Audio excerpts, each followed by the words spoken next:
The desert stretched endlessly beneath a sun that burned without mercy, turning the horizon into a mirage of gold and sorrow.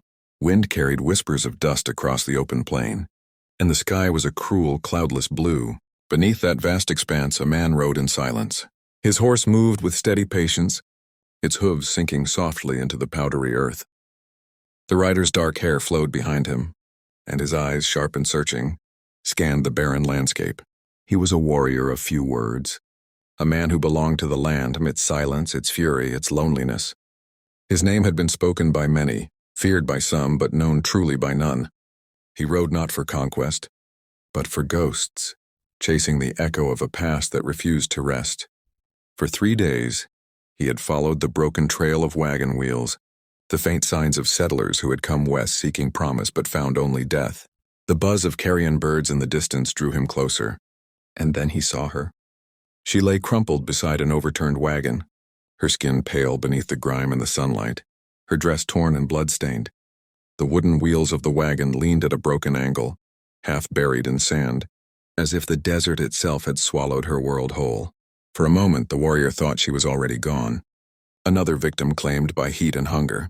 But when he dismounted and knelt beside her, he saw her chest rise faintly, unevenly. Her lips parted as if she were trying to whisper a name. He touched her wrist, feeling the thready pulse of a heartbeat clinging to life. Without thinking, he poured a small stream of water from his canteen to her lips, his other hand brushing the hair from her face.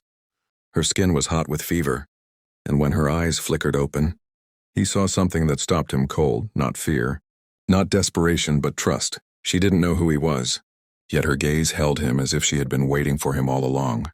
He lifted her gently, cradling her as one would a wounded bird, and carried her into the shade of the wagon. Inside, the air was stifling but offered a break from the sun. He laid her on a blanket, his eyes tracing the wounds that streaked across her arms, scratches, bruises, torn fabric stained by old blood. It looked like she had fought hard against something, or someone. A faint wooden toy horse lay near her hand, its carving rough and unfinished. The warrior picked it up, turning it in his palm. It spoke of a child's touch, of innocence long lost. His jaw tightened. There had been others with her, he thought. Maybe a husband, maybe a family. The sand outside held faint footprints, small one, but they ended abruptly. The silence pressed heavy on him. When she stirred again, he was still beside her, wetting a strip of cloth to cool her brow. "You're safe," he murmured, his voice low, steady as the wind. She blinked, eyes dazed, lips trembling. "The storm, it took them," she whispered weakly. "My little girl, I couldn't find her." Her words broke into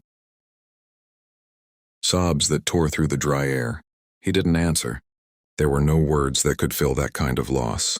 Instead, he sat beside her, his presence alone a promise that she was not alone anymore.